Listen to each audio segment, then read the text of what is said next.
नमस्कार। आकाशवाणी से प्रस्तुत है समाचार प्रभात।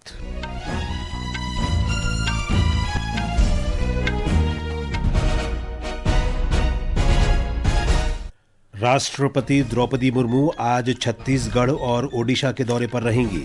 वे छत्तीसगढ़ विधानसभा के रजत जयंती समारोह में भाग लेंगी। सरकार ने सूक्ष्म, लघु और मध्यम उद्यमों के वर्गीकरण के लिए टर्नओवर और निवेश कसौटी में महत्वपूर्ण संशोधन अधिसूचित किए। 1 अप्रैल से होंगे लागू। दिल्ली विधानसभा का बजट सत्र आज से। दिल्ली परिवहन निगम के कामकाज पर सीएजी रिपोर्ट सदन में पेश की जाएगी। कनाडा के नए प्रधानमंत्री मार्क कार्नी ने 28 अप्रैल को समय पूर्व चुनाव कराने को कहा। भारत ने इंग्लैंड में पुरुष और महिला कबड्डी विश्व कप 2025 का खिताब जीता। और पंजाब की जसप्रीत कौर ने नई दिल्ली में खेलो इंडिया पैरा गेम्स में पावर लिफ्टिंग में नया राष्ट्रीय रिकॉर्ड बनाया। समाचार प्रभात के साथ मैं विशाल शर्मा। राष्ट्रपति द्रौपदी मुर्मू आज छत्तीसगढ़ और ओडिशा का दौरा करेंगी। वे रायपुर में छत्तीसगढ़ विधानसभा के रजत जयंती समारोह में भाग लेंगी। ब्यौरा हमारे संवाददाता से। राष्ट्रपति भारतीय वायुसेना के विमान से आज सुबह करीब 10:30 बजे रायपुर के स्वामी विवेकानंद विमानतल पहुंचेंगी। इसके बाद वे राज्य विधानसभा परिसर पहुंचकर यहां पौधारोपण करेंगी। राष्ट्रपति विधानसभा में आयोजित रजत जयंती समारोह में शामिल होंगी और कार्यक्रम को संबोधित करेंगी। इस समारोह को राज्यपाल रमेन डेका, विधानसभा अध्यक्ष डॉक्टर रमन सिंह, मुख्यमंत्री विष्णुदेव साय और नेता प्रतिपक्ष डॉक्टर चरणदास महंत भी संबोधित करेंगे। समारोह के दौरान सदस्य संदर्भ शीर्षक वाली एक पुस्तक का भी विमोचन किया जाएगा। विकल्प शुक्ला, आकाशवाणी समाचार, रायपुर। राष्ट्रपति द्रौपदी मुर्मू आज ही ओडिशा के नयागढ़ जिले में श्री नील माधव मंदिर में दर्शन करेंगी। मंदिर दर्शन के बाद राष्ट्रपति कलियापल्ली में भारतीय विश्व बासु शबर समाज के स्थापना दिवस समारोह में मुख्य अतिथि के रूप में शामिल होंगी। भुवनेश्वर में राजभवन में रात्रि विश्राम के बाद कल सवेरे उनका दिल्ली वापस लौटने का कार्यक्रम है। सरकार ने सूक्ष्म, लघु और मध्यम उद्यमों के वर्गीकरण के लिए टर्नओवर और निवेश कसौटी में महत्वपूर्ण संशोधन अधिसूचित किए हैं। ये संशोधन 1 अप्रैल से प्रभावी होंगे। एक रिपोर्ट। अब 2.5 करोड़ रुपए तक के निवेश वाले सूक्ष्म, लघु और मध्यम उद्यमों को सूक्ष्म उद्यम के रूप में वर्गीकृत किया जाएगा। पहले इनके लिए निवेश सीमा 1 करोड़ रुपए थी। इसी प्रकार टर्नओवर सीमा भी 5 करोड़ रुपए से बढ़ाकर 10 करोड़ रुपए कर दी गई है। 25 करोड़ रुपए तक के निवेश वाली इकाइयां लघु उद्यम वर्ग में रखी गई हैं। पहले इनके लिए निवेश सीमा 10 करोड़ रुपए थी। इन उद्यमों के लिए टर्नओवर सीमा 50 करोड़ रुपए से दोगुनी कर 100 करोड़ रुपए की गई है। 125 करोड़ रुपए तक के निवेश वाली सूक्ष्म, लघु और मध्यम इकाइयां अब मध्यम उद्यम मानी जाएंगी। पहले इनकी निवेश सीमा 50 करोड़ रुपए थी। मध्यम उद्यमों के लिए टर्नओवर सीमा दोगुनी कर 500 करोड़ रुपए कर दी गई है। समाचार कक्ष से पूजा। दिल्ली विधानसभा का बजट सत्र आज से शुरू हो रहा है। 5 दिन का ये सत्र इस महीने की 28 तारीख तक चलेगा और इस दौरान कुल 4 बैठकें होंगी। आवश्यकता पड़ने पर सत्र की अवधि बढ़ाई जा सकती है। सदन की कार्यवाही दिन के 11 बजे से शुरू होगी। ब्यौरा हमारे संवाददाता से। बजट सत्र के पहले दिन सदन में दिल्ली परिवहन निगम डीटीसी के कामकाज पर सीएजी रिपोर्ट प्रस्तुत की जाएगी। वहीं मंगलवार को वित्त वर्ष 2025-26 का बजट प्रस्तुत किया जाएगा। सदन में बजट पर चर्चा बुधवार को होगी और चर्चा पूरी होने के बाद अगले दिन विधानसभा में बजट को पारित किया जाएगा। बजट सत्र के अंतिम दिन निजी विधेयकों और संकल्पों पर चर्चा होगी। वहीं प्रतिदिन सदन में प्रश्नकाल भी होगा, जिसमें संबंधित मंत्री सदस्यों द्वारा पूछे गए विभिन्न मंत्रालयों और विभागों से जुड़े प्रश्नों का उत्तर देंगे। विधानसभा अध्यक्ष ने सभी सदस्यों से सत्र के दौरान सदन की गरिमा बनाए रखने और नियमों का पालन करने का भी अनुरोध किया है। आकाशवाणी समाचार के लिए आनंद कुमार की रिपोर्ट के साथ आदर्श, दिल्ली। विधानसभा अध्यक्ष विजेंद्र गुप्ता ने कहा है कि वित्तीय नीतियों के निर्धारण और वर्ष 2025-26 के लिए राष्ट्रीय राजधानी की विकास कार्य योजना तय करने के लिए ये सत्र अत्यंत महत्वपूर्ण है। ये समाचार आकाशवाणी से प्रसारित किए जा रहे हैं। ताजा समाचार जानने के लिए आप हमारे social media handle x@AIR News Hindi को फॉलो कर सकते हैं। कनाडा के नए प्रधानमंत्री मार्क कार्नी ने अचानक देश में 28 अप्रैल को चुनाव कराने की घोषणा की है। उन्होंने कहा कि लिबरल पार्टी की वर्तमान सरकार से अधिक मजबूत जनादेश वाली सरकार सुनिश्चित करने के लिए समय पूर्व चुनाव की घोषणा की गई है। पड़ोसी देश अमेरिका से व्यापार युद्ध और राष्ट्रपति डोनाल्ड ट्रंप के कनाडा को अमेरिका में 51वें राज्य के रूप में मिलाने के खतरे को देखते हुए ये महत्वपूर्ण फैसला किया गया है। कनाडा ने अमेरिका का 51वां राज्य बनने से स्पष्ट तौर पर इंकार कर दिया है। यूक्रेन के रक्षा मंत्री रुस्तम उमेरोव ने कहा है कि अमरीकी और यूक्रेनी प्रतिनिधि मंडलों के बीच बातचीत सऊदी अरब की राजधानी रियाद में संपन्न हो गई है। उन्होंने बताया कि बातचीत रचनात्मक रही और प्रमुख मुद्दों पर विशेष रूप से चर्चा हुई। यूक्रेनी प्रतिनिधि मंडल का नेतृत्व कर रहे श्री उमेरोव ने कहा कि राष्ट्रपति वोलोदिमिर जेलेंस्की यूक्रेन और यूरोप के लिए न्यायसंगत और स्थायी शांति बहाल करने को प्रतिबद्ध हैं। इस बीच अमरीकी और रूसी शिष्टमंडलों के बीच आज होने वाली बातचीत राजनयिक प्रयासों में अगली महत्वपूर्ण कड़ी होगी। नेपाल की राजधानी काठमांडू में भारतीय दूतावास में 23वां स्वर्ण जयंती छात्रवृत्ति दिवस मनाया गया। इसमें नेपाल के लगभग 200 विद्यार्थियों ने भाग लिया। इसकी शुरुआत वर्ष 2002 में भारत नेपाल आर्थिक सहयोग के 50 वर्ष पूरे होने के उपलक्ष्य में की गई थी। समारोह में नेपाल में भारत के राजदूत नवीन श्रीवास्तव ने विद्यार्थियों को उत्कृष्ट प्रदर्शन करने के लिए प्रोत्साहित किया। Today India has one of the best startup ecosystems in the world. In Nepal too, as Prime Minister KP Sharma Oli mentioned a few days ago, startups system is being supported by the government of Nepal. And as both our countries comprise of large proportion of youth, I think going forward a startup connect between India and Nepal would help us to foster greater linkages between our youth of the two countries. आज विश्व तपेदिक दिवस है।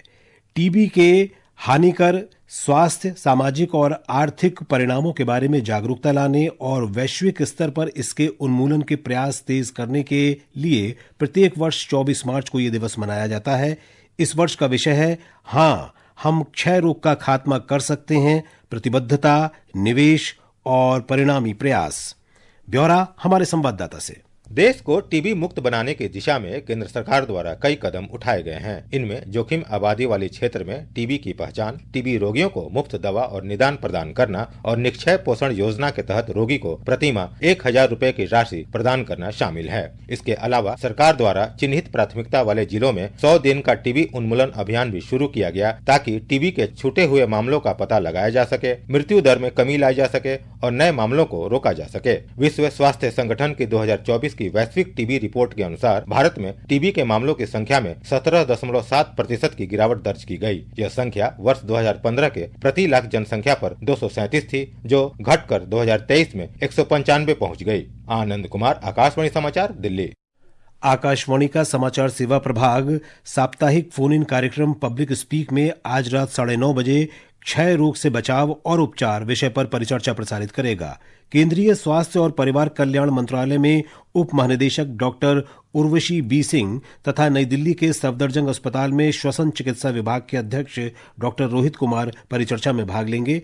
कार्यक्रम के दौरान श्रोता विशेषज्ञों से तपेदिक की पहचान, समय पर निदान और उपचार के बारे में सवाल पूछ सकते हैं। टेलीफोन नंबर 011-2342-1050 और 011-2331-4444 पर प्रश्न पूछे जा सकते हैं। और अब खेल समाचारों के साथ हैं मुकेश कुमार बल। भारत ने इंग्लैंड में पुरुष और महिला कबड्डी विश्व कप खिताब जीत लिए हैं। पुरुष टीम ने फाइनल में इंग्लैंड को 44-41 से हराया। Our team guys played very well and they have shown their extraordinary performance. As a captain, we have the more pressure to maintain the team. Then also England team, they have played us very well. The audience, the support of both the sides for Indian and England also, we're very much happy. इससे पहले भारतीय महिला team ने भी final में 34 के मुकाबले 57 अंक से इंग्लैंड को मात दी। पहली बार एशिया से बाहर इंग्लैंड के वेस्ट मिडलैंड्स में आयोजित इस टूर्नामेंट में शीर्ष कबड्डी टीमों ने भाग लिया। वर्ष 2019 में मलेशिया की मेजबानी में आयोजित आरंभिक प्रतियोगिता में भारत ने पुरुष और महिला कबड्डी विश्व कप का खिताब जीता था। इधर खेलो इंडिया पैरा गेम्स में कल पंजाब की जसप्रीत जसप्रीत कौर ने पावर लिफ्टिंग में नया राष्ट्रीय रिकॉर्ड बनाया। उन्होंने अपना ही 45 किलोग्राम श्रेणी का रिकॉर्ड तोड़ते हुए स्वर्ण पदक जीता। मनीष ने भी 54 किलोग्राम वर्ग में स्वर्ण पदक अपने नाम किया। जम्मू कश्मीर की तीरंदाज शीतल देवी ने स्वर्ण पदक जीता। राकेश कुमार और ज्योति बालियान ने भी अपने अपने मुकाबलों में स्वर्ण पदक जीते। इसके अलावा IPL T20 क्रिकेट में आज दिल्ली कैपिटल्स का सामना लखनऊ सुपर जायंट्स से होगा। विशाखापत्तनम में ये मैच शाम 7:30 बजे से खेला जाएगा। मौसम विभाग ने आज आंध्र प्रदेश के तटवर्ती क्षेत्रों, यमन, तेलंगाना और दक्षिणी कर्नाटक के भीतरी भागों में हल्की वर्षा और तेज हवाएं चलने का अनुमान व्यक्त किया है। जम्मू कश्मीर, लद्दाख और हिमाचल प्रदेश में भी अगले 3 से 4 दिन तक ऐसी स्थिति बने रहने का अनुमान है। गुजरात के तटीय इलाकों में कल गर्म और उमस भरा मौसम रहने की संभावना है। मौसम विभाग के अनुसार देश के उत्तर पश्चिमी भागों में अगले 3 से 4 दिन के दौरान अधिकतम तापमान 3 से 5 डिग्री सेल्सियस बढ़ने का अनुमान है।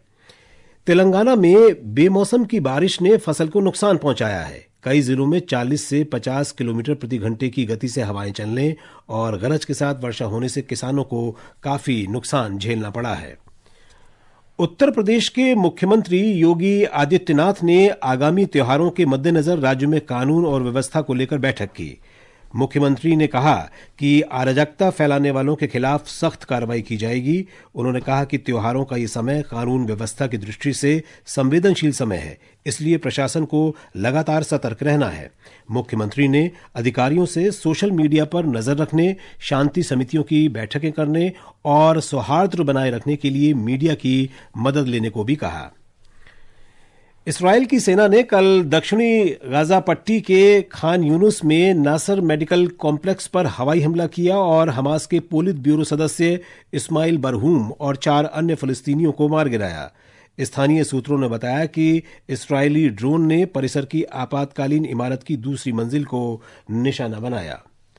ये समाचार हमारी वेबसाइट www.newsonair.gov.in और हमारे news on AIR mobile app पर भी उपलब्ध हैं। और अब आज के समाचार पत्रों की सुर्खियों के साथ हैं फरहत नाज। धन्यवाद विशाल। बेंगलुरु में राष्ट्रीय स्वयंसेवक संघ की बैठक आज के सभी अखबारों के मुख्य पृष्ठ पर है। अमर उजाला ने संघ के सरकार्यवाह दत्तात्रेय होसबाले के बयान को दिया है धर्म आधारित आरक्षण असंवैधानिक, आक्रांता जैसी मानसिकता वाले देश के लिए खतरा। वहीं दैनिक ट्रिब्यून लिखता है RSS ने लिया संगठित हिंदू समाज के निर्माण का संकल्प। दिल्ली उच्च न्यायालय के न्यायाधीश के आवास पर आग में जले नोटों के बंडल मिलने की घटना की जांच के लिए समिति का गठन राष्ट्रीय सहारा सहित कई अखबारों में है। भारत के प्रधान न्यायाधीश ने बनाई आंतरिक जांच समिति। संभल की शाही जामा मस्जिद प्रबंध समिति के अध्यक्ष की गिरफ्तारी भी अखबारों की सुर्खी है। वहीं देशबंधु ने वक्फ संशोधन विधेयक के खिलाफ all India Muslim personal law board के देशव्यापी आंदोलन की घोषणा को पहले पन्ने पर जगह दी है। सरहद की निगरानी करेंगे AI क्षमता से लैस रोबोट। दैनिक जागरण के अनुसार देश की सुरक्षा में रोबोट तैनात करने की तैयारी, सेना कर रही फील्ड परीक्षण।